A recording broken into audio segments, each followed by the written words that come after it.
Merci Dieu pour cette occasion dans ta présence d'étudier la parole de Dieu. Merci pour les études précédentes. Merci pour l'étude d'aujourd'hui.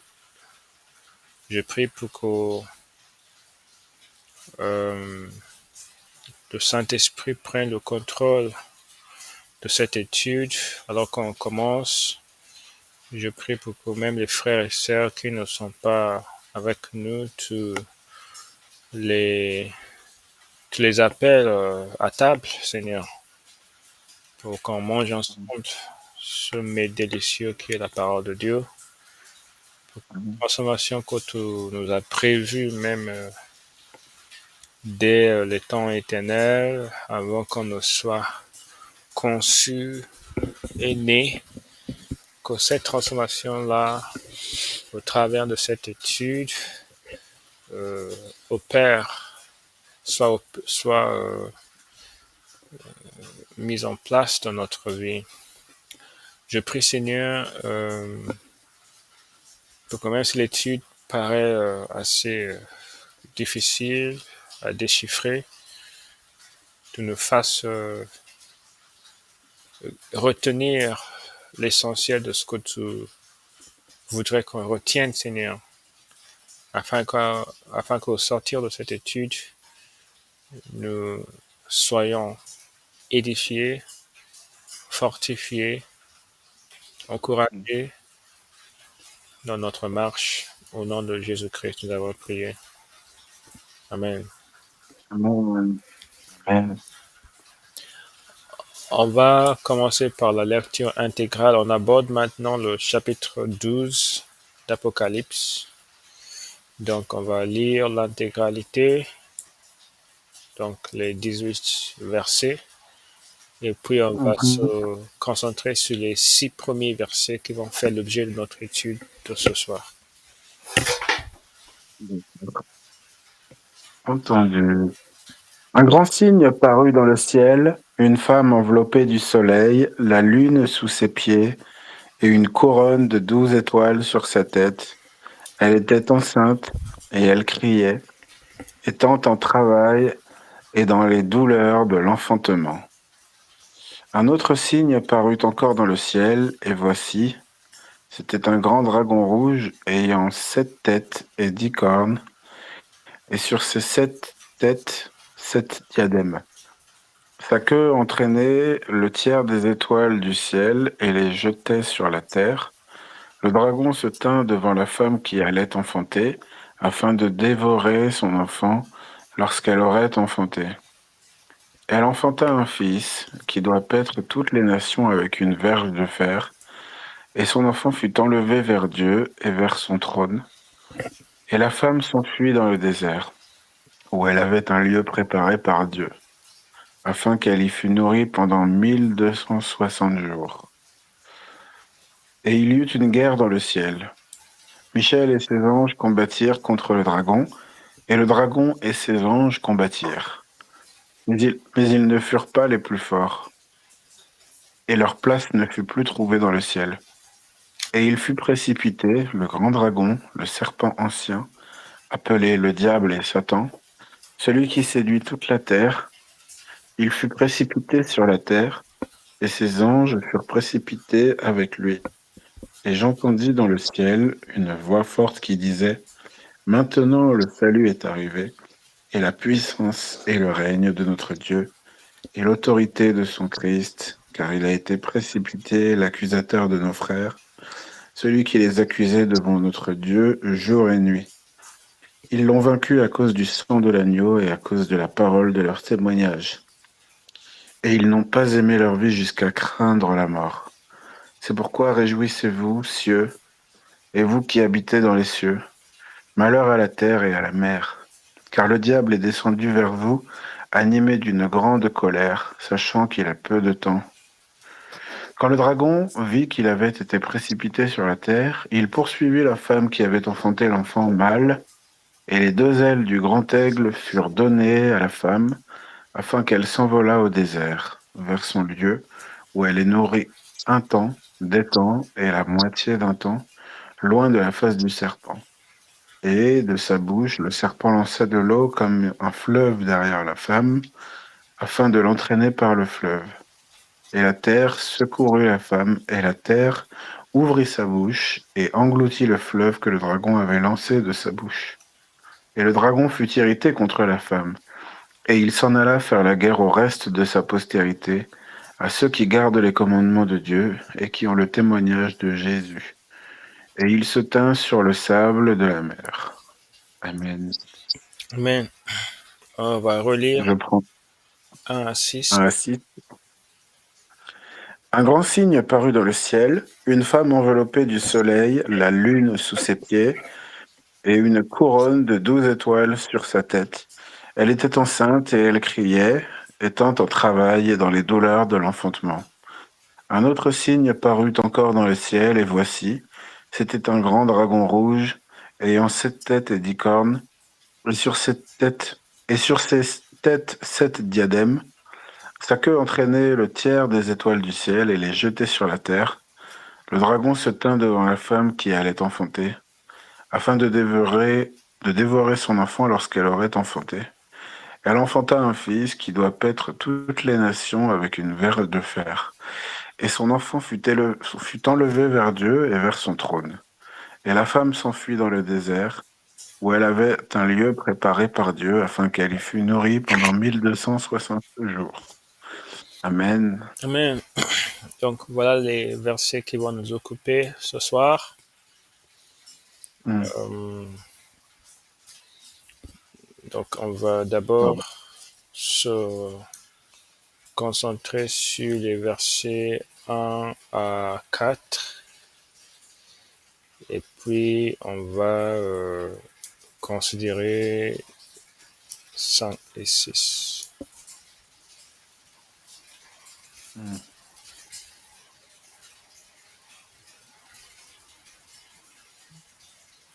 Donc déjà, je vous laisse le temps pour réfléchir, méditer. Si vous avez des choses à partager, vous pouvez donc partager.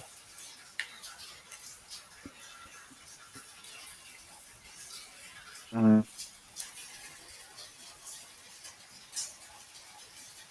On voit qu'il y a ce qui s'apparente être le royaume de Dieu, les tribus de Dieu, euh, les, on va dire l'épouse de Christ d'un côté, euh, cette fameuse, enfin, je vais pas décrire précisément parce qu'il me faudrait, je pense, un peu plus de temps, mais étant en travail, voilà, elle était enceinte et elle criait, étant en travail et dans les douleurs de l'enfantement, c'est vraiment l'œuvre que Jésus-Christ est venu faire, qui prend un certain temps, mais dont le but est d'engendrer cette nouvelle vie, si je puis dire, de ce peuple sanctifié que Dieu se prépare pour le rejoindre, une vie dans l'esprit. Et, euh, et de l'autre côté, il y a celui qui est contre tout ça. Et donc, le dragon se tint devant la femme qui allait enfanter afin de dévorer son enfant lorsqu'elle aurait enfanté. Le but, c'est que, comment dire, que le diable attaque, mette à mort euh, cette, cette progéniture de Dieu, si je puis dire. Voilà. Voilà ce que je peux voir un peu. Après, il y a des passages qui me font penser à d'autres passages dans l'Apocalypse. Euh, voilà, comment dire, c'est où? Alors, attends, hop, hop, hop, hop, hop. Euh, 7 têtes et 10 cornes, ça me fait penser à un autre passage dans la Bible, mais c'est un peu flou, avec les collines et les 10 rois, ou je sais plus, il y a quelque chose comme Je ça. pense que c'est dans Voilà. chapitre 18, quand on a évoqué une femme qui était montée sur une bête, je crois, qui avait dit 7 têtes, 10 cornes, qui représentait, je pense, une Mm. ville avec, je pense, 7 collines. Qui... Oui. Apocalypse, je pense, chapitre Bon. 18. D'accord. En voilà pour ma contribution. D'accord. Ok, merci beaucoup frère Hervé pour cette contribution. Nous sommes en présence d'un chapitre des plus difficiles à vraiment déchiffrer. Mm. Euh, donc, on voit un signe d'abord dans le premier verset, une femme enveloppée du soleil, la lune sous ses pieds, une couronne de 2 étoiles sur sa tête. À quoi cette femme fait-elle allusion? euh, d'abord, ce n'est pas très clair. Et ensuite, il a été dit elle est enceinte. Elle criait dans, en travail, dans les douleurs de l'enfantement. Je ne sais pas si, juste pour commencer par dire ce que cette femme n'est pas, je pense que c'est vraiment probablement, j'imagine, hein, que c'est probablement de cette séquence de versets que tire l'Église catholique tout ce qui concerne Marie et sa prépondérance présumée dans l'histoire. Je ne sais pas si c'est vraiment l'un des passages qui ont inspiré l'Église catholique le fait d'introniser Marie sur toute la création, de l'élever par-dessus toute autre création, si ce n'est Jésus et ce type de choses. Parce que on dit que cette femme enfanta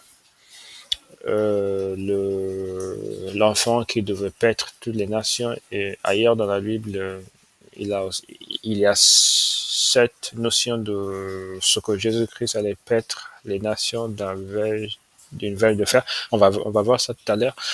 Mais bon, et bien évidemment que cette femme n'est pas Marie en un premier temps, parce que déjà ce passage c'est vraiment une image.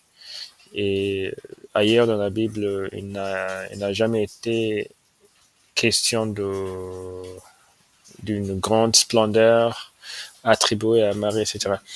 Donc, qu'est-ce que Mm. cette femme, moi, à titre personnel, j'en sais absolument rien.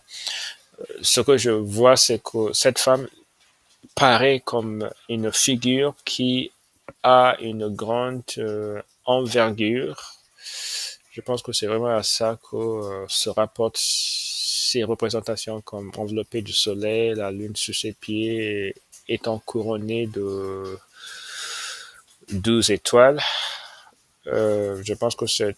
Il y a des personnes qui pensent que c'est Israël qui a un peu qui a un peu donc mis au monde en quelque sorte le Seigneur Jésus-Christ. Euh, mais ce n'est pas clair qui est cette femme. Et donc, il est dit qu'elle était enceinte et elle était en travail. Et il y a un autre signe qui parut dans le ciel, un grand dragon rouge qui est évidemment le diable, ayant 7 têtes et 10 cornes, l'incarnation du diable en tout cas. Mais je pense que c'est le diable parce que ailleurs, plus loin dans ce chapitre, il a été un peu plus précisément dit. Donc, pardon, 7 têtes, 10 cornes, 7 diadèmes. Première chose que je voudrais dire, c'est que cette description, c'est vraiment idieuse du diable. Et on voit déjà à quel point le diable incarne le mal, tout ce qui est horrible, euh, tout ce qui est donc en fait l'impiété en général, c'est idios pardon. L'impiété, l'immoralité, le mal, le péché, c'est idiot. Ce n'est pas joli spirituellement si on a si on a des yeux spirituels, on ne va jamais être attiré par le péché parce que c'est vraiment quelque chose qui est sur le plan spirituel, qui manque d'eau, qui est vraiment horrible. Il y a une séduction déjà qu'on va voir qui fait que ce qui est idiot va se transformer en quelque chose d'attirant. Donc c'est une opération du diable. Mais si on a les yeux pleinement ouverts spirituellement, personne ne va choisir le mal contre le bien. Première chose que je voudrais dire. Amen. Amen. Donc on voit dans le 4e verset que la queue de cette bête ou de ce dragon a entraîné le tiers des étoiles du ciel et les a jetées par terre. Les étoiles du ciel dans Apocalypse, donc déjà on doit écarter de notre imagination les étoiles en tant que telles. Il n'est pas question des étoiles, mais je pense que c'est quelque chose qui fait allusion à une autre réalité. Je pense qu'il y a beaucoup de personnes qui croient que ces étoiles en question font référence aux anges qui ont été entraînés dans la rébellion par le diable pour résister à Dieu et à l'autorité de Dieu. Il y a toute une compréhension de cette sorte parmi certaines personnes du peuple de Dieu, que le diable a entraîné un tiers des anges pour se rebeller contre Dieu. Je pense qu'il est probable que ces étoiles soient une représentation des anges, mais encore ce n'est pas tout à fait certain. Mais ce qui est plus intéressant pour moi, c'est le fait que le dragon se tint devant la femme qui allait enfanter afin de dévorer son enfant. Et là, nous voyons la représentation de ce que le diable est et ce que le diable fait. Le diable s'oppose toujours à l'œuvre de Dieu, s'oppose toujours au peuple de Dieu. C'est notre grand adversaire. Il est notre grand adversaire. C'est lui qui essaie de toutes ses forces de faire en sorte qu'on ne plaise pas à Dieu. Et parfois, dans notre imagination, on minimise le rôle qu'essaie de jouer le diable dans notre vie. Parfois, on pense plus à nous-mêmes, à nos préoccupations, à nos tendances, à nos penchants, à nos ci, à nos ça, à notre chair, à nos désirs, blablabla. Et on perd de vue parfois le fait que derrière tout cela, il y a le diable qui se cache dans les détails. Le diable est vraiment un être qui a été décrit comme un être très actif. On va vraiment essayer de aller au plus loin possible pour vraiment regarder, pour retracer en fait le chemin du diable au fil du déroulement des événements dans l'humanité pour voir à quel point il essaie toujours de s'opposer à Dieu, de mettre à bas ou mettre par terre tout ce que Dieu construit. Et on doit vraiment se rendre à cette évidence que nous avons un adversaire qui est farouchement opposé à nous. Et cela doit nous donner une idée de à quel point nous devons rester dans la présence de Dieu chaque jour.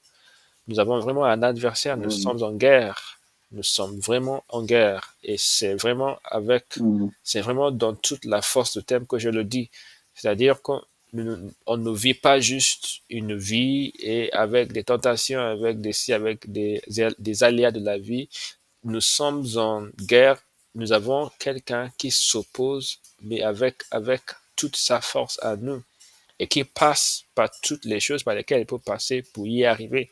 Et son seul but, c'est de faire en sorte qu'au ciel, d'où il a été évincé, on n'atteigne jamais euh, cette, ce ciel-là. Donc, on va essayer de voir en fait les agissements du diable dès le début. Donc, on va aller à Genèse, au tout début de toutes ces choses. Genèse chapitre 2, on va commencer par le verset 8. Genèse chapitre 2, verset 8 à 9 et ensuite 15 à 17. D'accord. Alors, puis l'Éternel Dieu planta un jardin en Éden du côté de l'Orient, et il y mit l'homme qu'il avait formé. L'Éternel Dieu fit pousser du sol les arbres de toute espèce, agréables à voir et bons à manger, et l'arbre de la vie au milieu du jardin, et l'arbre de la connaissance du bien et du mal. Ok, Amen. verset 15 à 17. L'Éternel Dieu prit l'homme et le plaça dans le jardin d'Éden pour le cultiver et pour le garder. L'Éternel Dieu donna cet ordre à l'homme: Tu pourras manger de tous les arbres du jardin, mais tu ne mangeras pas de l'arbre de la connaissance du bien et du mal, car le jour où tu en mangeras, tu mourras. Amen. Amen. Donc, c'est le récit de la création de l'homme et de la toute première instruction que Dieu donna à l'homme. Ok, on va maintenant aller au troisième chapitre, versets 1 à 8. Le serpent était le plus rusé de tous les animaux des champs que l'Éternel Dieu avait fait. Il dit à la femme: Dieu a-t-il réellement dit, vous ne mangerez pas de tous les arbres du jardin? La femme répondit au serpent: Nous mangeons du fruit des arbres du jardin, mais quant au fruit de l'arbre qui est au milieu du jardin, Dieu a dit, vous n'en mangerez point et vous n'y toucherez point, de peur que vous ne mouriez. Alors le serpent dit à la femme: Vous ne mourrez point, mais Dieu sait que le jour où vous en mangerez, vos yeux s'ouvriront et que vous serez comme des dieux, connaissant le bien et le mal. La femme vit que l'arbre était bon à manger et agréable à la vue, et qu'il était précieux pour ouvrir l'intelligence. Elle prit de son fruit et en mangea, et elle en donna aussi à son mari, qui était auprès d'elle, et il en mangea. Les yeux de l'un et de l'autre s'ouvrirent, et ils connurent qu'ils étaient nus, et ayant cousu des feuilles de figuier, ils s'en firent des ceintures. Alors ils entendirent la voix de l'Éternel Dieu, qui parcourait le jardin vers le soir, et l'homme et sa femme se cachèrent loin de la face de l'Éternel Dieu, au milieu des arbres du jardin. Amen. Merci beaucoup, Amen. frère Hervé, pour cette lecture. Ok. Euh, on va s'arrêter un peu d'abord là euh, pour en discuter d'abord avant d'aller plus loin dans le récit. Donc, est-ce qu'il y a des choses déjà qui te sortent aux yeux?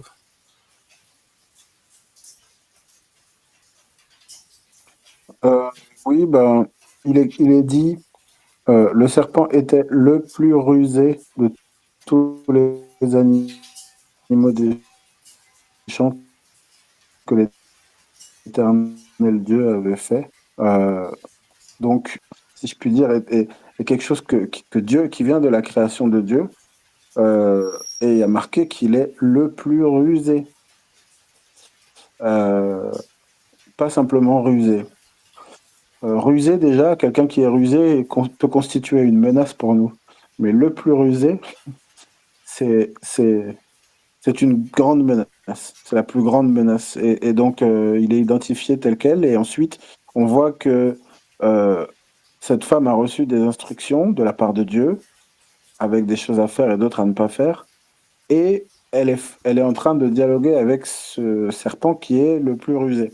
Donc on sait déjà qu'on ne doit pas se fier à lui, jamais, mais qu'on peut se fier à la parole de Dieu. Euh, et donc après, un dialogue s'ensuit et lui, sur la base de la parole, on voit d'ailleurs qu'il se présente comme connaissant la parole de Dieu. Dieu a-t-il réellement dit, etc. Il essaie de faire reformuler. Et elle, donc elle dit, nous mangeons des fruits des arbres du jardin, mais quant au fruit de l'arbre qui est au milieu du jardin, Dieu a dit, vous n'en mangerez point et vous ne toucherez point de peur que vous ne mouriez. Jusqu'ici, elle se comporte encore comme une petite fille qui récite sa poésie et elle fait bien, elle est comme une enfant et elle est censée garder cette parole et la mettre en pratique. Simplement, comme une enfant, telle qu'elle récite ça, euh, versets 2, 3. euh, mais lui, il va profiter de cette candeur, si je puis dire, de cette innocence pour, euh, pour rajouter du savoir, si je puis dire, pour ajouter des choses. Et il prend un espèce d'aplomb sur elle. Vous ne mourrez point, mais Dieu sait que le jour où vous en mangerez, vos yeux s'ouvriront et que vous serez comme des dieux, connaissant le bien et le mal. Il est en train de préparer une vente. Il fait du marketing, il en rajoute, quoi. Et voilà, il essaie d'embellir un peu les choses. Et elle se met à l'écouter, en fait. Et du coup, elle est distraite. Et voilà ce qui va suivre ensuite. Elle se laisse tenter. Elle désobéit faisant ça. Elle oublie d'ailleurs ce qui a été dit initialement. Et cette parole nous apprend que, donc elle en mange et elle en donne aussi à son mari qui était auprès d'elle et il en mangeait, mais ça nous apprend la contagion de, de la ruse de ce serpent. En fait, il lui suffit de convaincre une personne pour que 10, 20, 100, 1 milliard soient convaincus après. Il passe par un et ensuite il empoisonne d'autres. Voilà, pour ma part, ce que je voulais dire là. Voilà. Oui, oui. C'est vraiment un grand drame, cette histoire. C'est c'est une histoire qui fait comment dirais-je, qui fait presque pleurer, quoi, en fait. Quand on regarde cette, il y a Mm. quelque chose dans cette histoire qui est vraiment marquante, que même si on a lu ça 1000 fois, à chaque fois on la lit, on, c'est comme si encore une fois, on en arrive à se rendre compte que, voilà, à quel point c'est dramatique, quoi. Donc, oui, Ouais. vous avez tu as tout dit déjà, la ruse, le fait que le serpent, il a commencé par dire, est-ce que Dieu a réellement dit ça? Euh, et donc la femme, de manière tout à fait innocente, a dit, en fait, Dieu nous a donné la liberté de manger tout ce qu'on, c'est juste ce fameux arbre au milieu du jardin et le diable a braqué tous les projecteurs dessus alors qu'il y a vraiment tous les autres arbres. Peut-être qu'à ce moment-là, elle n'a même pas fait le tour de tous les arbres, mais il a vraiment concentré sur Mm. son propre cible. Et on voit quelque chose déjà qui est vraiment, qui est une leçon très précieuse pour nous. C'est qu'il ne faut pas dialoguer avec le tentateur. Il ne faut pas Mm. dialoguer, il ne faut pas dialoguer avec le tentateur. Si on met ça en contraste avec, et on va le faire, hein, bien sûr, avec la tentation de Jésus-Christ, on va voir que Jésus-Christ n'était pas dans un mode dialogue. Il répliquait carrément, juste droitement. Alors que la femme, elle était dans un dialogue, parler entre amis, échange d'idées, ne sachant Oui. pas ce qui allait se produire. Donc, Mm. un autre point qui est marquant, c'est le fait que le diable a osé dire, mais d'une manière très franche et verte, juste vertement, il dit, vous ne mourrez point. Mm. Vous ne mourrez point.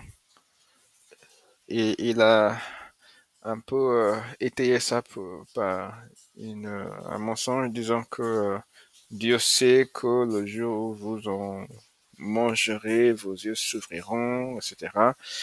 Et c'est vraiment quelque chose d'insidieux. On voit que le diable est, sur le plan de la sagesse, le diable est bien plus fort que nous tous. Mm. C'est uniquement en gardant les commandements de Dieu qu'on peut vraiment le vaincre.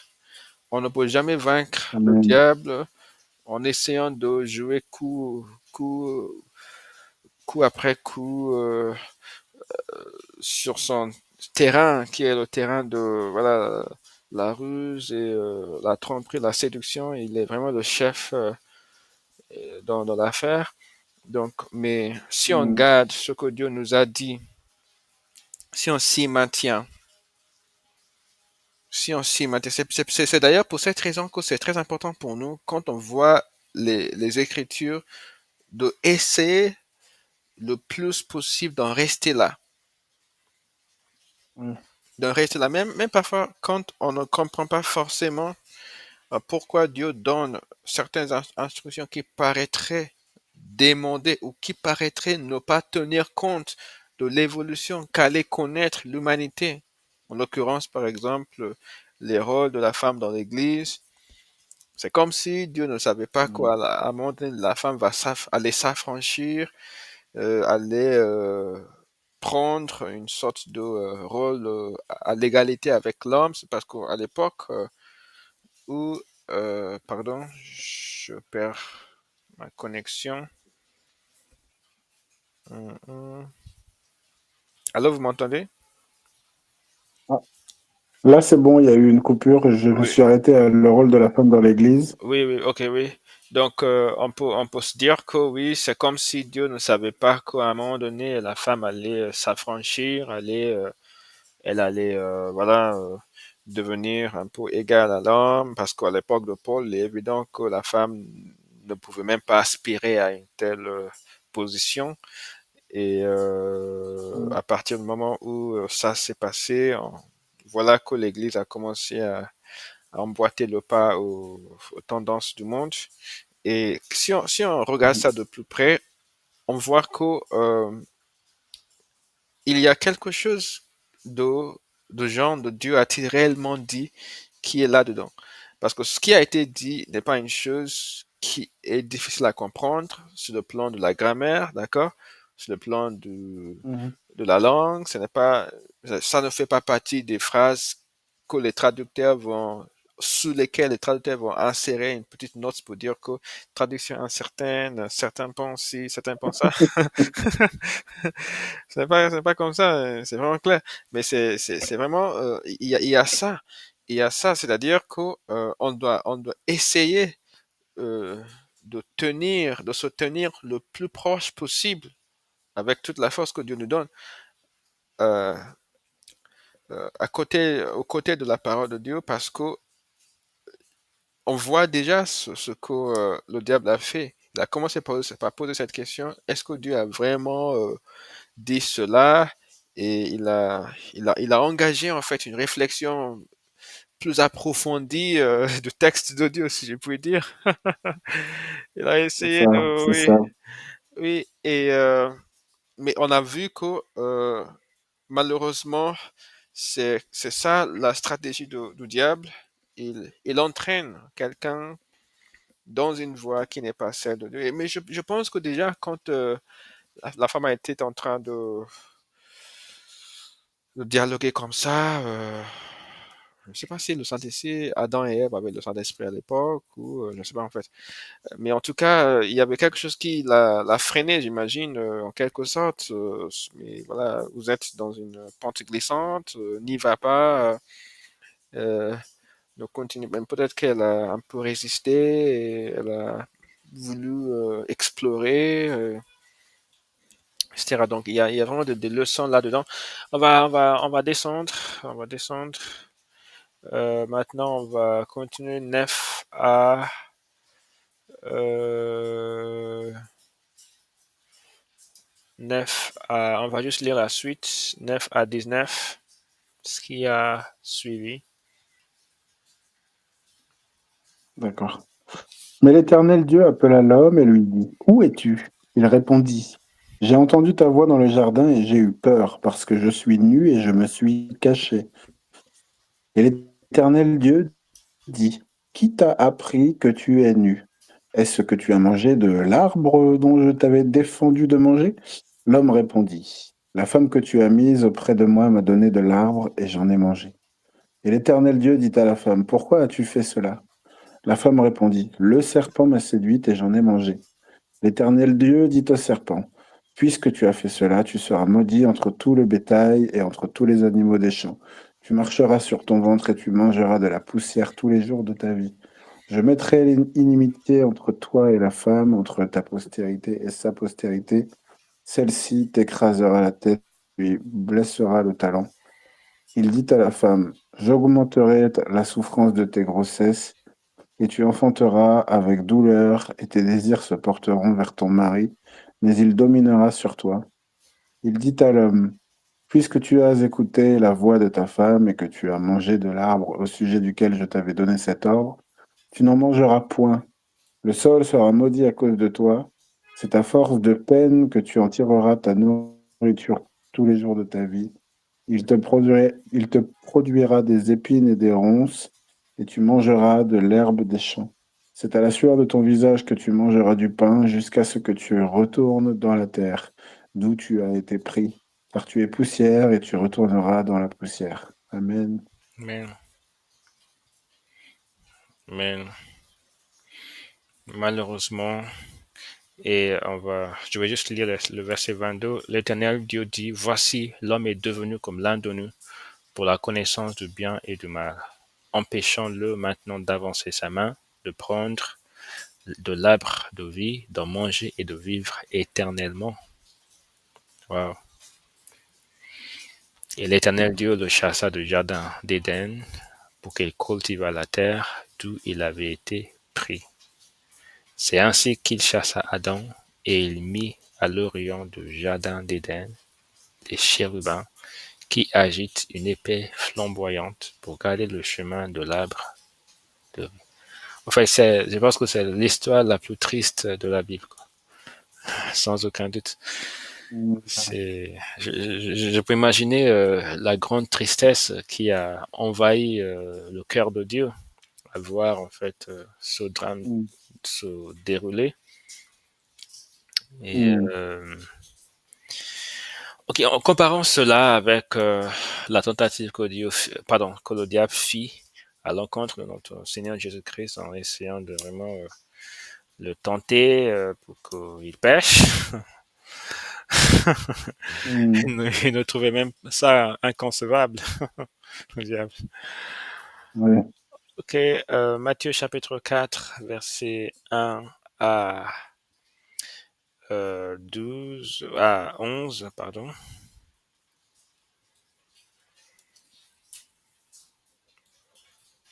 Matthieu chapitre 4, versets 11 à 12, c'est ça? 1 à 11. 1 à 11, ok. Alors Jésus fut emmené par l'Esprit dans le désert pour être tenté par le diable. Après avoir jeûné 40 jours et 40 nuits, il eut faim.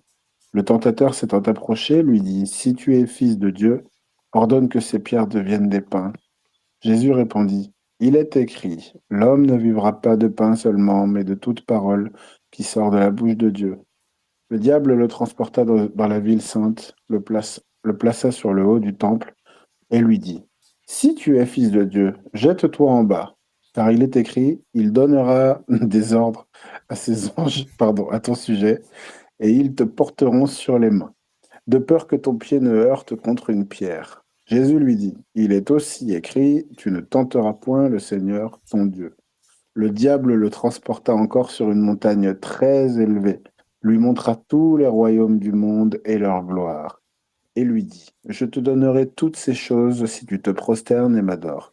Jésus lui dit, retire-toi, Satan, car il est écrit, tu adoreras le Seigneur ton Dieu et tu le suivras lui seul. Amen. Euh, Jusqu'à où, pardon? 11. Alors le diable le laissa, et voici, des anges vinrent auprès de Jésus et le servaient. Amen. Amen.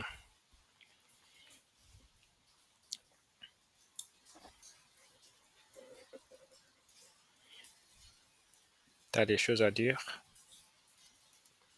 Ah, bah, on voit que, en comparaison, déjà, merci de mettre ça en comparaison euh, avec l'autre dialogue. D'un côté, on a les hommes dans leur nature charnelle, la version 1 qui va pas tarder à être mise à jour par la version 2 qui est en Christ. Et là, on voit la version 2 dont l'exemple est Jésus-Christ. Et il nous montre, au milieu de ce genre de dialogue, si je puis dire, qu'en fait, pour résister au diable, c'est ce que tu disais un peu, il y a pas de dialogue. Il y a Dieu qui a déjà parlé. Il n'y a pas à aller se risquer à discuter avec le diable. Et donc, on voit que il y a un premier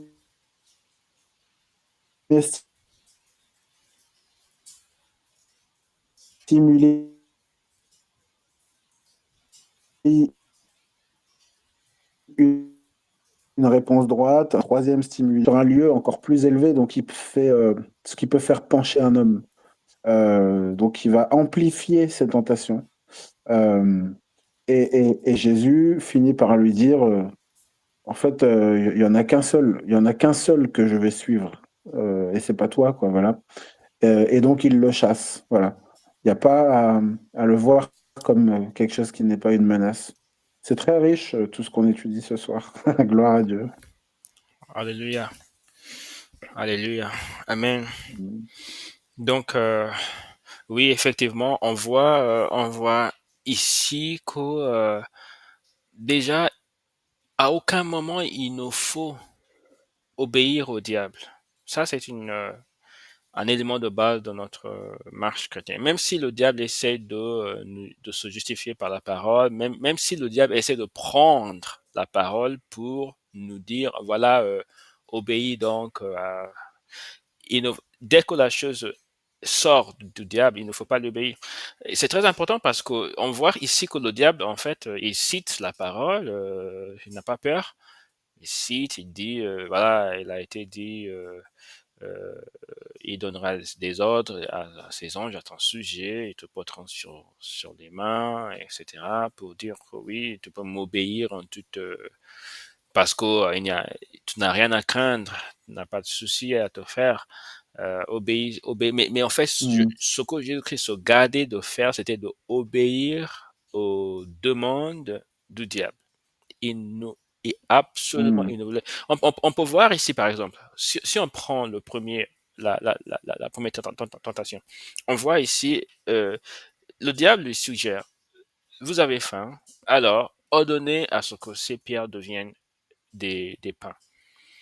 On peut imaginer que oui, vous avez faim, vous avez fini votre jeûne, parce que je pense que c'était, oui, après avoir jeûné, donc il avait déjà fini le jeûne, il avait fini la consécration, le jeûne, et le mise à part, la mise à part et tout ça. Donc maintenant, c'est le moment voilà, d'assouvir sa faim. Mm. Et donc, on peut imaginer ici qu'en fait, mais la volonté de Dieu pour vous maintenant, c'est que vous soyez rassaisis, que vous mangiez à satiété, n'est-ce pas? Donc, on peut imaginer, oui, en fait, Mm. je viens donc dans le cadre de la volonté de Dieu. C'est la volonté de Dieu pour vous de manger. Je ne suis pas venu quand vous jeûniez pour vous dire qu'il faut arrêter le jeûne pour manger, mais j'ai patiemment attendu et maintenant vous êtes à la Oui. fin. C'est la volonté de Dieu. Mangez, faites ça, faites ce miracle. Et on pourrait se dire, ok, mais en fait, c'est pas grave parce que c'est déjà la volonté de Dieu que je mange. Donc, je peux faire ce miracle et ça s'inscrit en Mhm. quelque sorte dans la volonté de Dieu. Donc, c'est comme si Dieu a la même volonté que le Mm. diable et voilà, tout, tout passe bien. Mais Jésus-Christ se gardait de faire ce que le diable lui demandait. Et ça, c'est très Mm. important. C'est très important. Parfois, par exemple, il y a des choses que le diable peut inspirer quelqu'un à faire qui s'inscrivent d'une manière globale dans ce qui est, ce qui fait partie de la volonté de Dieu, mais avec comment dirais-je, avec un piège là-dedans. Par exemple, euh, Oui, oui. un frère dans l'église, il y a une sœur qui n'est pas, peut-être qui n'est plus assidue au culte, peut-être que c'est tard dans la soirée et le diable inspire à un frère, mais pourquoi pas rendre visite à cette sœur qui, depuis un moment maintenant, ne fréquente pas l'église, pourquoi pas essayer d'aller chez elle, l'encourager. Ça, c'est une activité qui s'inscrit dans la volonté de Dieu d'encourager les frères et sœurs, mais à une heure tardive dans la journée. Et ce frère peut se dire, ok, oui, je me connais, je sais que je suis fort, j'ai pas de problème, je peux juste y aller, l'encourager, et voilà. Et sans aller avec personne d'autre, il va juste y aller et finir par tomber dans quelque chose. Donc on voit que le diable a pris quelque chose qui s'inscrit dans la volonté de Dieu, mais il a détourné cela à ses à ses mauvaises fins. Mm.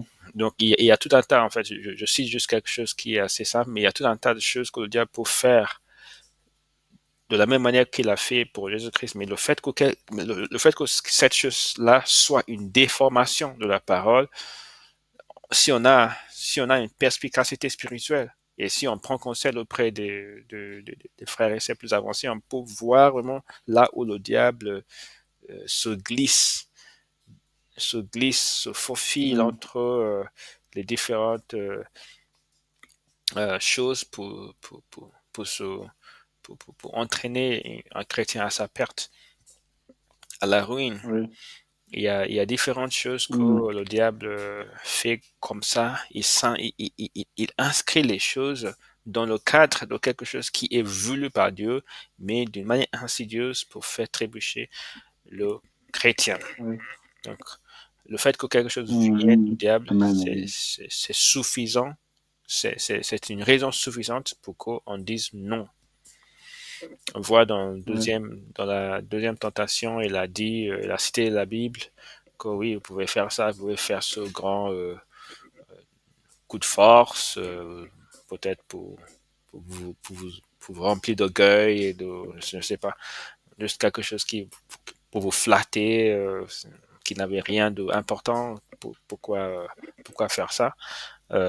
Et tout ça pour Mm. justement pour commencer à semer les grains de la chair en Jésus-Christ, pour Jésus commence à agir, agir dans la chair, Oui, oui, oui. etc. Mais la chose qui a été le plus osé, presque inimaginable, c'est le fait que le diable demande à son Ah, créateur. ça capte moins. Pardon. Allô? Oui, attendez, il y a un problème de connexion. Je sais pas pourquoi ça. Pardon. Allô? Attends, ça a coupé, pardon. Oui, pardon, j'utilise mon téléphone portable pour Oui, Internet aujourd'hui. Je pense qu'il y a une petite réduction de bandwidth. Vous m'entendez bien? Tu m'entends bien? oui, Ok. là c'est bon. Ok. Donc là, je disais que la chose qui a été la plus osée de la part du diable, c'est le fait de demander à son créateur de l'adorer. Mais non, le diable, il ne cesse d'étonner. Ouais, Il a demandé à son créateur ouais, de se prosterner devant, alors que tous ces royaumes ouais. avaient déjà été, on a vu ça dans l'étude de la semaine dernière, que tous ces royaumes avaient déjà été promis à Jésus-Christ à la fin des temps, et il voulait que Jésus-Christ prise ça immédiatement. Donc, pardon, euh, je sais pas pourquoi ça dérange, connexion.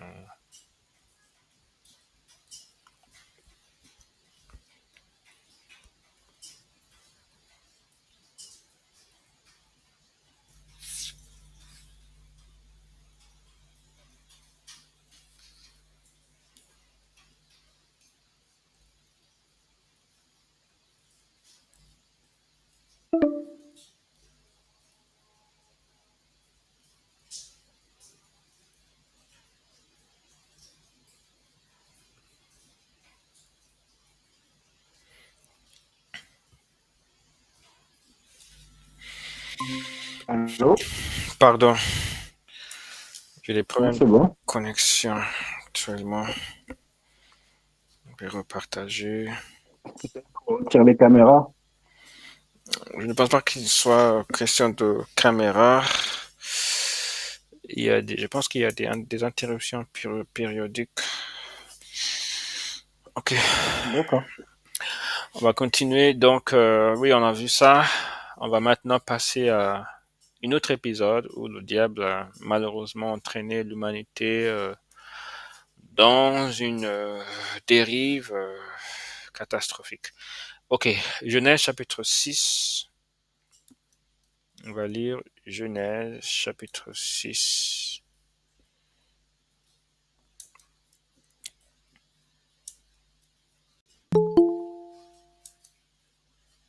Tout le passage? Vous voulez Genèse Tout. chapitre... Non, non, non. Chapitre 6, versets 5 à 7. Et ensuite D'accord. 11 à 13. Ok. L'Éternel vit que la méchanceté des hommes était grande sur la terre et que toutes les pensées de leur cœur se portaient chaque jour uniquement vers le mal. L'Éternel se repentit d'avoir fait l'homme sur la terre et il fut affligé en son cœur. Ensuite, 11 à 13. 11 à 13, oui. La terre était corrompue devant Dieu, la terre était pleine de violence. Dieu regarda la terre, et voici, elle était corrompue, car toute chair avait corrompu sa voie sur la terre. Alors Dieu dit à Noé, la fin de toute chair est arrêtée par devers moi, car ils ont rempli la terre de violence. Voici, je vais les détruire avec la terre. Amen. Amen. Il a ordonné ensuite la construction de l'arche. Ok, est-ce que tu as des choses à dire sur ça? Bonsoir, ma sœur. Oui, bonsoir Viviane. Bonsoir. Euh, Bonsoir, Michel. Bonsoir, mhm, monsieur Michel. Bonsoir. bonsoir. Ce que j'ai à dire, ben, on voit que Dieu, Dieu prend conscience, si je puis dire, enfin Dieu découvre euh, quelque chose qui n'était pas ce qu'il a voulu. Euh, il découvre le comportement de l'homme sur la terre, dans sa nature, quoi, mais c'est pas quelque chose qu'il a voulu. Et je suis content que ces paroles soient là. Et je suis content que d'y être, comment dire, à nouveau confronté. Ça permet de. Parfois, quand on a des. En fait, parfois, tout le monde, je pense que partout il y a ça. On se dit, oui, mais puisque Dieu est Dieu, s'il est Dieu, il avait qu'à nous faire parfaits et point final, terminé. Et c'est des pensées que moi j'ai eues et je pense que beaucoup de gens ont pu déjà avoir. Et en fait, ce texte-là nous met l'accent sur quelque chose de très important qui est que le projet de Dieu, c'était pas ça. Et ça met encore plus l'accent sur ce que Jésus-Christ apporte. Ça met encore plus l'accent sur ce que l'Évangile, cette bonne nouvelle, vient faire et en fait sur la solution que Dieu apporte avant de dire, allez, on arrête tout, terminé, je fais exploser la terre et on n'en parle plus. En fait, voilà, il arrive vraiment avec une solution qui est Jésus-Christ. Et là, avec ce que tu nous amènes à lire là sur Genèse 6, on voit vraiment que l'état charnel de l'homme, ça n'était pas son projet. Voilà. C'est le résultat de la désobéissance originelle, mais ça n'était pas sa volonté. On voit qu'il en est déçu, quoi. Voilà. Voilà. Oui, tout à fait. Et ça nous montre quelque chose que le fait que l'homme était cher ne voulait pas que Dieu n'avait pas des attentes par rapport à lui. Donc, Dieu n'a pas dit, oui, tout est fichu, l'homme est cher, donc il ne peut qu'être charnel. Dieu, en quelque sorte, attendait de sa part certaine mesure de justice. Et ça doit nous interpeller parce que parfois on a tendance à dire, oui, ce sont des pécheurs, voilà, ils ne font que pécher. Mais non, Dieu, même si quelqu'un n'est pas encore en Christ, cette personne est tenue à, à vivre une vie qui, en quelque sorte, cette personne est tenue à la, à la parole, au commandement de Dieu, tout simplement. Donc, voilà. Ok, donc, je voudrais qu'on fasse une très longue lecture maintenant. Donc, le livre de Job, parce qu'on essaie d'explorer, en fait, les actions du diable, comment le diable cherche à agir contre le peuple de Dieu, à s'opposer à la fois au peuple de Dieu et au projet de Dieu. Alors, on va lire dans Job chapitre 1, verset 1 à 22, et puis chapitre 2, verset 1 à 10. Et ensuite, on va en discuter. Ok. Il y avait dans le pays d'Uth un homme qui s'appelait Job, et cet homme était intègre et droit. Il craignait Dieu et se détournait du mal. Il lui naquit 7 fils et 3 filles. Il possédait 7 000 brebis, 3 000 chameaux, 500 paires de bœufs, 500 ânesses et un très grand nombre de serviteurs. Et cet homme était le plus considérable de tous les fils de l'Orient. Ses fils allaient les uns chez les autres et donnaient tour à tour un festin, et ils invitaient leurs 3 sœurs à manger et à boire avec eux. Et quand les jours de festin étaient passés, Job appelait et sanctifiait ses fils, puis il se levait de bon matin et offrait pour chacun d'eux un holocauste, car Job disait, peut-être que mes fils ont-ils péché et ont-ils offensé Dieu dans leur cœur. C'est ainsi que Job avait coutume d'agir. Or, les fils de Dieu vinrent un jour se présenter devant l'Éternel, et Satan vint aussi au milieu d'eux. L'Éternel dit à Satan, d'où viens-tu? Et Satan répondit à l'Éternel, de parcourir la terre et de m'y promener. L'Éternel dit à Satan, as-tu remarqué mon serviteur Job? Il n'y a personne comme lui sur la terre. C'est un homme intègre et droit, craignant Dieu et se détournant du mal. Et Satan répondit à l'Éternel, est-ce d'une manière désintéressée que Job craint Dieu? Ne l'as-tu pas protégé, lui, sa maison et tout ce qui est à lui?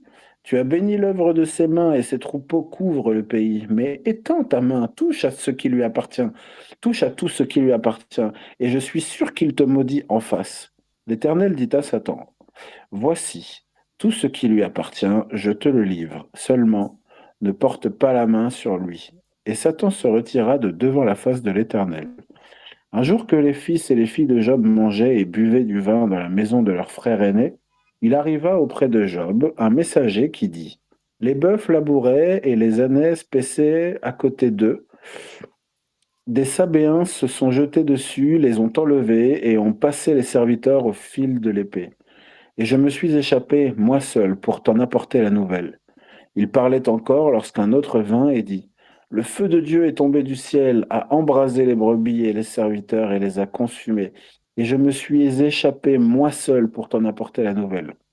Il parlait encore lorsqu'un autre vint et dit, des Chaldéens formés en 3 bandes se sont jetés sur les chameaux, les ont enlevés et ont passé les serviteurs au fil de l'épée. Et je me suis échappé, moi seul, pour t'en apporter la nouvelle. Il parlait encore lorsqu'un autre vint et dit, tes fils et tes filles mangeaient et buvaient du vin dans la maison de leur frère aîné. Et voici, un grand vent est venu de l'autre côté du désert et a frappé contre les 4 coins de la maison. Et elle s'est écroulée sur les jeunes gens et ils sont morts. Et je me suis échappé, moi seul, pour t'en apporter la nouvelle. Alors Job se leva, déchira son manteau et se rasa la tête.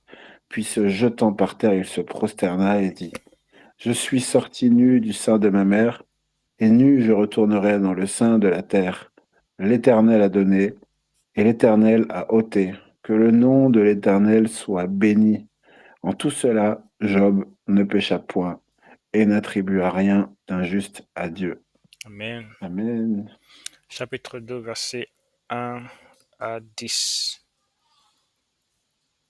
Or, les fils de Dieu vinrent un jour se présenter devant l'Éternel, et Satan vint aussi au milieu d'eux se présenter devant l'Éternel. L'Éternel dit à Satan, d'où viens-tu? Et Satan répondit à l'Éternel, de parcourir la terre et de m'y promener. L'Éternel dit à Satan, as-tu remarqué mon serviteur Job? Il n'y a personne comme lui sur la terre, et c'est un homme intègre et droit, craignant Dieu et se détournant du mal. Il demeure ferme dans son intégrité, et tu m'excites à le perdre sans motif. Et Satan répondit à l'Éternel, peau pour peau, tout ce que possède un homme, il le donne pour sa vie. Mais étends ta main, touche à ses os et à sa chair, et je suis sûr qu'il te maudit en face. L'Éternel dit à Satan, voici, je te le livre, seulement épargne sa vie. Et Satan se retira de devant la face de l'Éternel, puis il frappa Job d'un ulcère malin, depuis la plante du pied jusqu'au sommet de la tête. Et Job prit un tesson pour se gratter et s'assit sur la cendre. Sa femme lui dit, tu demeures ferme dans ton intégrité. Maudis Dieu et meurs. Mais Job lui répondit, tu parles comme une femme insensée. Quoi, nous recevons de Dieu le bien et nous ne recevrions pas aussi le mal? En tout cela, Job ne pécha point par ses lèvres. Amen. Amen. Merci beaucoup, frère Hervé. Adieu. Donc, on va commenter cette histoire de Job. Sœur Viviane, tu sais, cette séance est interactive, donc chaque personne est invitée à prendre la parole, à partager son discernement. Donc, si tu as quelque chose à dire à propos de cette histoire de Job, tu es la bienvenue. Maintenant? Tout à fait, oui. Si toi, mais si Ok, tu d'accord, n'as merci. pas encore, tu peux réfléchir et ensuite partager. L'histoire de Job est une histoire bien connue par les gens. Euh, Satan est venu devant Dieu pour lui mettre en défi que Job, c'est à cause de tout ce que Dieu lui a apporté, de tout ce que lui a donné, qu'il est entre guillemets fidèle à lui. Et si Dieu enlève tout ce qu'il a, toutes ses bénédictions, Dieu ne, Dieu ne l'aura plus à Dieu. Et dis à Dieu, ok, d'accord, vas-y, fais tout ce que tu veux faire à lui, à Dieu, mais ne touche pas sa vie. Et nous avons vu que Satan a tué les fils et les filles de tous les enfants de Job. On meurt, on meurt, oui, bon, on meurt. Euh, toutes ces propriétés ont été détruites, mais je crois nous n'avons pas vu tous ces passages de la Bible, mais nous avons vu tout ce que Satan a fait et que Job, au milieu de tout ça, il restait fidèle à la parole de Dieu. Il refusait de maudire Dieu, au contraire du conseil de sa femme. Oui. Oui, effectivement, oui. Amen. Amen. Merci beaucoup, sœur Viviane. Oui, frère Hervé, tu as quelque chose en rapport surtout avec beaucoup de ce choses. qu'on est en train de dire, le fait que le diable s'oppose toujours au projet de Dieu, etc. Oui, bah, on voit clairement que Dieu a, comment dire, a sa direction et le malin cherche à contrecarrer ça.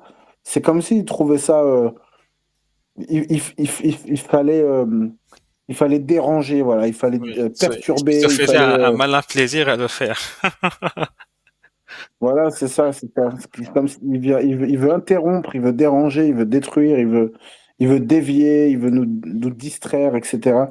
Il aime pas la paix, il aime pas la tranquillité, euh, et il a l'air d'être vraiment jaloux, mais euh, jaloux avec quelque chose de très mauvais, quoi. Voilà, tu, tu, c'est vraiment comment dire, ce personnage qu'on a parfois dans les cours d'école quand on est petit. Euh, Ils veulent pas qu'on soit heureux. Oui, Donc, quoi qu'on ait, etc., ils veulent nous le prendre. Si on porte un beau t-shirt ce jour-là, ouais, mais ton t-shirt, il est nul, etc. Enfin, il y a vraiment l'idée de saboter, voilà, de saboter. Et, et, et donc voilà. Et toujours dans cette espèce d'indifférence totale à Dieu. Ça m'a fait rire à ma lecture quand j'ai lu enfin, d'où viens-tu? J'étais en train de parcourir la terre et de m'y promener. Voilà. Dans cette réponse, il y a vraiment une espèce d'arrogance. Voilà, il y a une espèce d'arrogance, comme s'il était chez lui, comme si il y a une décalage total tellement grand entre la pensée de Dieu et cet être-là, quoi. Voilà, voilà. Donc, beaucoup dans la parole, beaucoup d'endroits nous montrent qu'ils n'ont rien à voir, même s'ils dialoguent, hein, même s'ils communiquent, mais voilà, ça nous montre que ça n'a rien à voir, quoi. Voilà, voilà. Oui, tout à fait, merci. Oui, effectivement, on voit que le diable, tout son intérêt était justement de tacler, de mettre par terre euh, la justice, la droiture de Job. Ça ne lui inspirait rien du tout. Il ne- En fait, il n'avait rien à faire avec ça. Il Oui, ne trouvait aucune inspiration. Même il n'y a rien en lui qui soit attiré vers tout ce qui est sanctifié. Il n'a pas apprécié ça. Il y a en fait, c'est comme si par exemple on voit un très beau tableau comme ça et en fait la première pensée qui nous vient en tête c'est juste comment on peut vraiment tout déchirer, tout détruire. En fait, c'est vraiment c'est idiot en fait. C'est vraiment idiot cet être. Et on voit donc si on marche avec Dieu, on doit vraiment savoir que c'est vraiment cette personne qui s'oppose à nous. C'est cet oui, être, cet être infâme qui s'oppose à nous. Plus on est dans la oui, sanctification, plus il nous déteste, plus il est vraiment en colère, plus on plaît à Dieu, plus il est dans une course effrénée vers notre ruine. Il faut oui. qu'on garde Amen. à l'esprit cette réalité parce qu'on doit connaître notre adversaire. Amen. Oui. Ok, donc on va lire aussi d'autres passages qui nous complètent le tableau sur le diable, la peinture qu'on on est en train de, de, de, de faire sur le diable. De réaliser, oui. Oui, oui, merci. Dans Jean chapitre 10, verset 10. Jean, Jean chapitre 10, verset 10. Alors, pardon, je suis un. le voleur, le voleur ne vient que pour dérober, égorger et détruire. Moi, je suis venu afin que les brebis aient la vie et qu'elles soient dans l'abondance. Amen. Amen. Amen. Alléluia. C'est tout son intérêt. Égorger, dérober, détruire. Rien de bon n'est en lui. Et on ne doit jamais avoir en nous aucune de ces caractéristiques du diable. Oui, Parce que Dieu est le oui. contraire de tout ça. Chapitre 8, verset Amen. 44. Hop, 8, verset 44. Vous avez pour père le diable, et vous voulez accomplir les désirs de votre père. Il a été meurtrier dès le commencement, et il ne se tient pas dans la vérité, parce qu'il n'y a pas de vérité en lui. Lorsqu'il profère le mensonge, il parle de son propre fond, car il est menteur et le père du mensonge. Amen. Amen.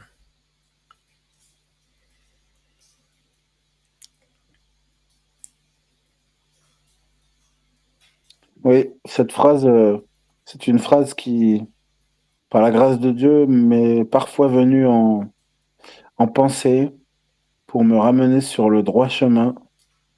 Euh, Voyant ce que je faisais, je me disais, ça peut pas être. Je me comporte pas comme un enfant de Dieu quand je fais ceci ou cela, ou que je pense à ceci ou à cela. Et cette parole a été vraiment comme un bâton pour me ramener là où il faut. Euh, c'est vraiment, non seulement c'est la pure vérité, mais c'est une vérité qui, quand on a conscience par la grâce de Dieu de son péché, c'est une vérité qui suscite un, un retour, ouais, un retour et, et un réveil un peu, voilà. Ouais. Effectivement, oui. Il a été meurtrier dès le commencement et ne se tient pas dans la vérité parce qu'il n'y a pas de vérité en lui. Le diable n'a pas de vérité en lui. Même lors même qu'il utilise la vérité, même lors même qu'il profère ou qu'il dit la vérité, il dit la vérité à des fins de manipulation pour Amen, amen. parvenir à son objectif, pour parvenir à son objectif. C'est vraiment, on doit garder Amen. ça à l'esprit.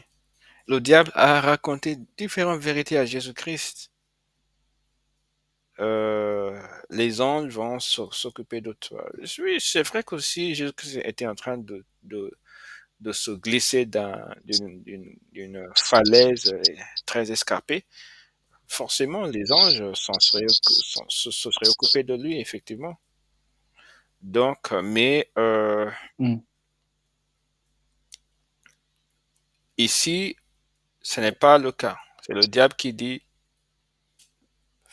réalise un grand tour de force, fais-toi plaisir avec ta puissance divine, serre-t'en pour quelque chose qui n'a rien à voir avec la volonté de Dieu ni ton- ta mission sur terre, etc. Juste fais-toi mm, plaisir. Donc, c'est vraiment, comment dirais-je, tout le contraire de la volonté de Dieu. Donc, mais en l'occurrence, il mm. a prononcé une vérité, mais à sa propre fin, à ses propres fins. Oui. Et le diable fait ça. Mm, Mais il est menteur. Il oui. ne se tient pas dans la vérité. Il n'y a pas de vérité en lui.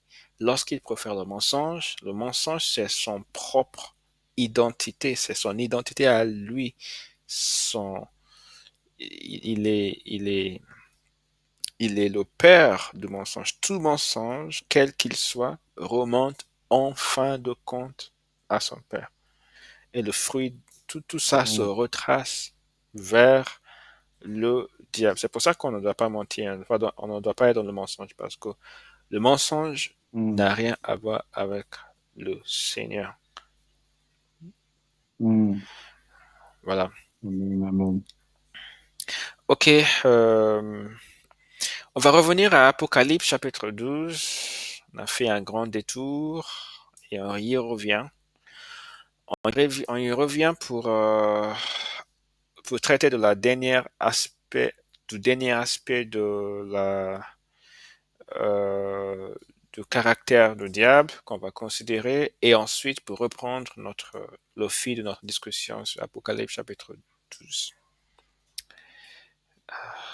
Mm. Donc, on va un peu se dévancer un petit peu sur le verset. Pardon, où est-ce que je suis? Où je suis Jean? Je suis dans Jean, pardon. Apocalypse, c'est pas dans Jean. Apocalypse chapitre 12.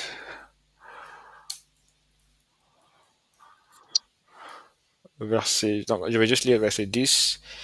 Et j'entendis dans le ciel une voix forte qui disait, maintenant le salut est arrivé et la puissance et le règne de notre Dieu et l'autorité de son Christ, car il a été précipité l'accusateur de nos frères, celui qui les accusait devant Dieu jour et nuit. Amen. Il est l'accusateur. Mm. Ok, on va considérer maintenant le verset 5 à 6 avec dans le peu de temps qui nous reste. Euh, 5 à 6. Elle enfanta un fils qui doit paître toutes les nations avec une verge de fer, et son enfant fut enlevé vers Dieu et vers son trône, et la femme s'enfuit dans le désert, où elle avait un lieu préparé par Dieu, afin qu'elle y fût nourrie pendant 1260 jours. Ok, frère Aimé, est-ce que tu as quelque chose à dire là-dessus? Euh, euh, il me semble que verset 5, on parle de Jésus. En tout cas, c'est à lui que je pense. Euh, un fils qui doit paître toutes les nations avec une verge de fer et son enfant fut enlevé vers Dieu et vers son trône. On parle bien de Jésus, hein, je pense, qui est remonté vers Dieu et vers son trône. Euh, et la femme, comme je disais en début d'étude, je vois ça comme le peuple de Dieu qui, oui, qui vit la sanctification, la mise à part, euh, ou un lieu préparé par Dieu, donc dans la marche en l'esprit. Et après, afin qu'elle y fût nourrie pendant 1260 jours, là, c'est là où, où je déconnecte et je laisse Dieu nous révéler ça quand tu voudras. Mais voilà. Voilà, en tout cas. D'accord. En fait, il y a des, pardon, parfois, moi, quand je suis face à oui, à des incompréhensions où je peux pas dire précisément, voilà, de quoi il s'agit, il y a quand même, comment expliquer? Il y a quand même, c'est comme si c'était flou, voilà. L'idée précise, je l'ai pas, mais je, je, je, je sais d'instinct, si je puis dire, que ça doit correspondre à telle figure ou tel sujet ou telle notion. Voilà. C'est comme ça un peu. Et je vais pas plus loin. Euh, là c'est comme ça que je décris cette parole un peu. Là, voilà. Je vois fils, enfant, enlevé vers Dieu et vers son trône. Et la femme, ça me fait penser à l'épouse qui s'enfuit, qui, voilà, qui doit quitter, quitter l'Égypte, si je puis dire, hein. Elle s'enfuit dans le désert, avec un lieu sanctifié préparé par Dieu. Et voilà, voilà. Oui, effectivement. Dans Apocalypse, quelles que soient les différentes images, représentations, symboles, il y a toujours quelque chose que toutes ces choses il y a toujours quelque chose auquel toutes ces choses nous font penser ailleurs dans la Bible. Mm. C'est l'une des caractéristiques marquantes de l'Apocalypse, c'est elle nous renvoie en quelque sorte à un passage, le plus souvent dans l'Ancien Testament.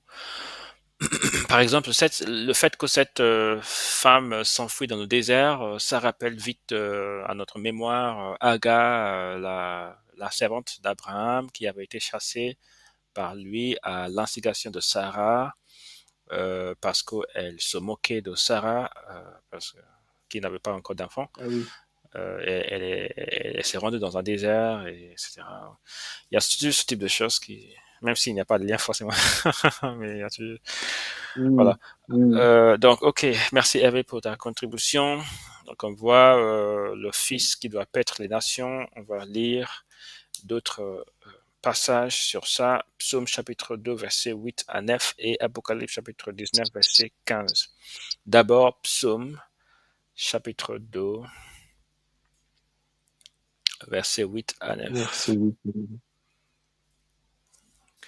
Euh,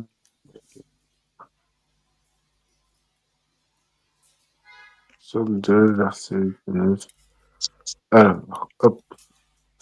Demande-moi et je te donnerai les nations pour héritage, les extrémités de la terre pour possession.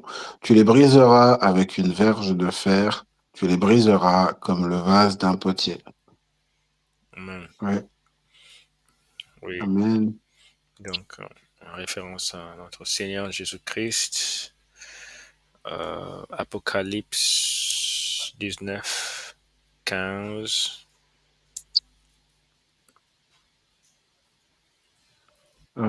15. De sa bouche sortait une épée aiguë pour frapper les nations. Il les pètera avec une verge de fer, et il fourra la cuve du vin de l'ardente colère du Dieu Tout-Puissant. Amen. Amen.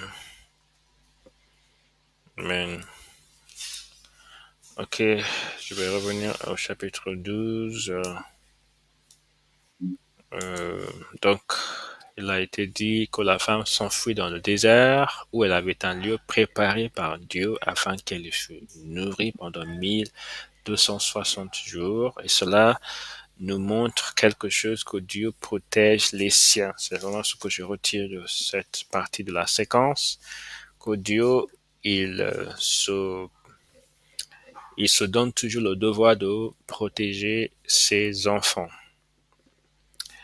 Et c'est quelque chose que nous avons besoin de toujours garder à l'esprit dans notre parcours ici-bas sur terre, que nous ne sommes jamais seuls.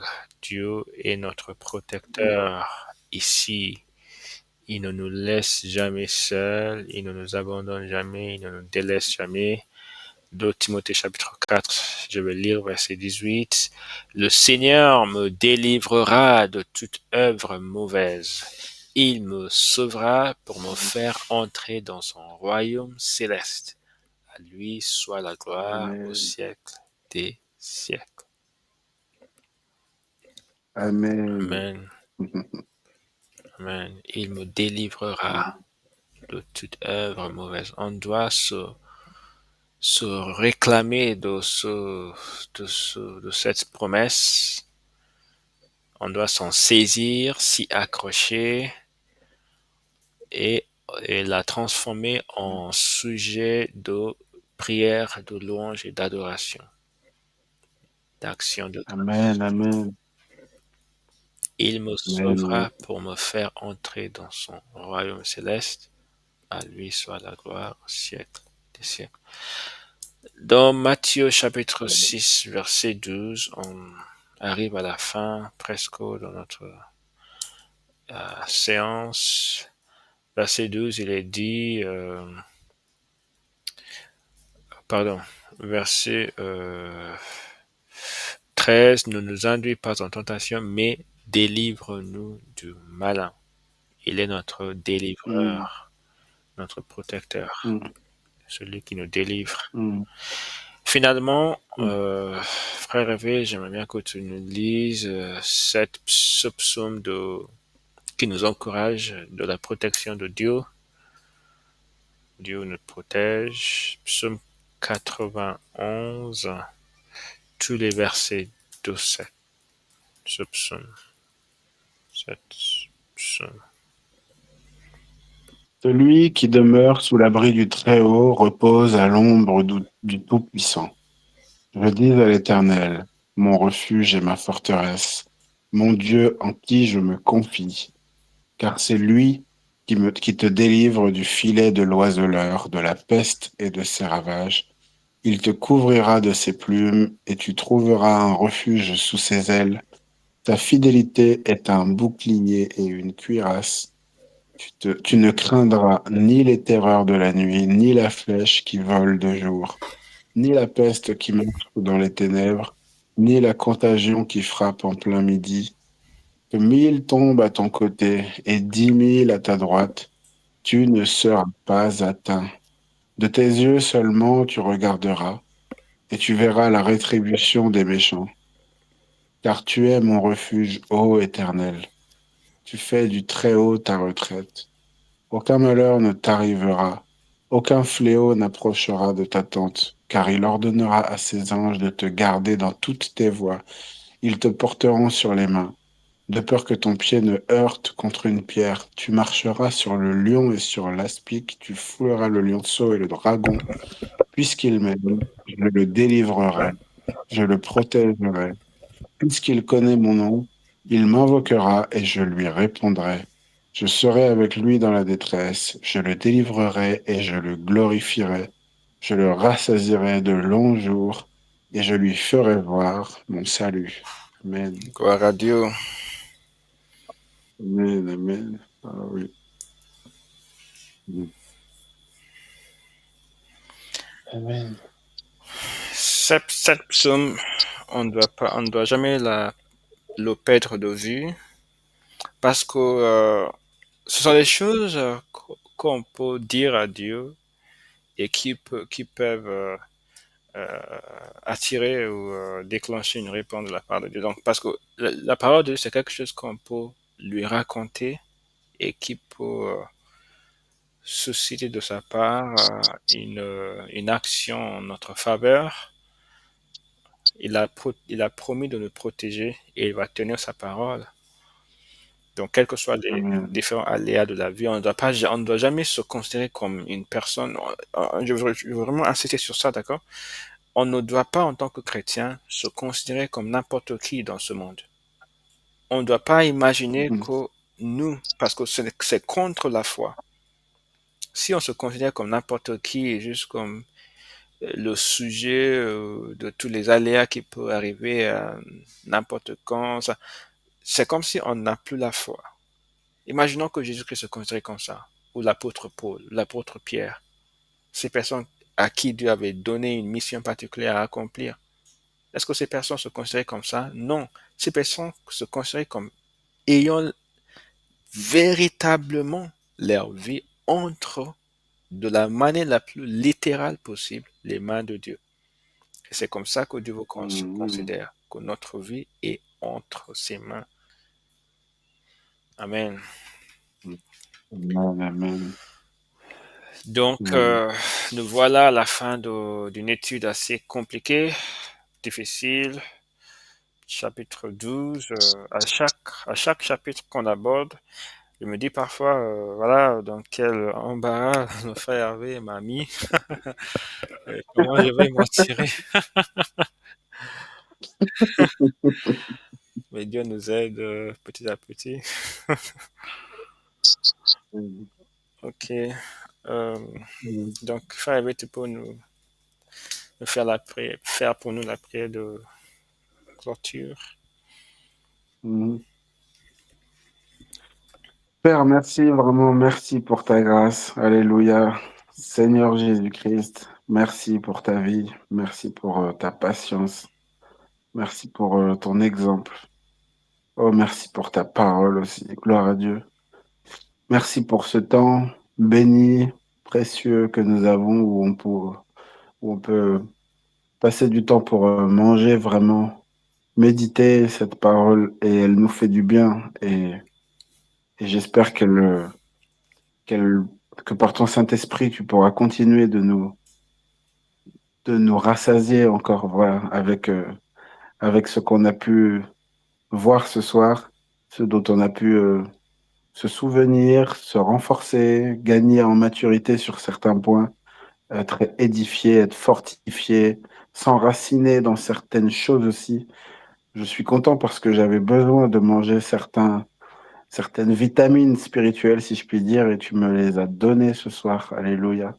Gloire à Dieu. J'espère vraiment que ces vidéos serviront et béniront ceux qui prendront le temps de les regarder, à qui tu mettras à cœur, Père, parce que ça vient aussi de ton souffle, de ce que tu insuffles dans les cœurs, euh, à qui tu convaincras de troquer 1 heure de film ou de distraction, de jeux vidéo, que sais-je, pour 1 heure et demie de ce genre d'études qui sont tellement édifiantes et suscitent cette soif de toi, Père, pour ceux qui s'endorment, suscite cette faim de toi pour ceux qui s'éloignent et fais leur grâce, Père, fais leur grâce. Je ne leur en veux pas, jamais, je ne peux pas exprimer ce cœur, mais je te demande, Père, par ta grâce, de leur faire grâce, d'avoir cette faim de toi, sincère,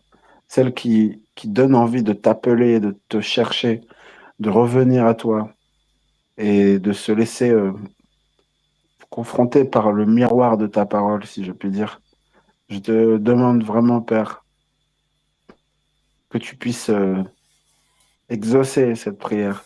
Et derrière, il y a tout le travail que tu as mis à cœur à notre frère Michel de faire. Et c'est un très bon travail, vraiment, vraiment. Je suis béni et bénis seront ceux qui écouteront ces choses et même ils nous béniront aussi à ceux que tu feras venir et qui participeront par la suite. J'ai foi en ça. Merci, que ta volonté soit faite, Père, et j'espère que nous pourrons prolonger encore longtemps ces études par ta grâce. Au nom de Jésus-Christ. Amen. Amen. Amen.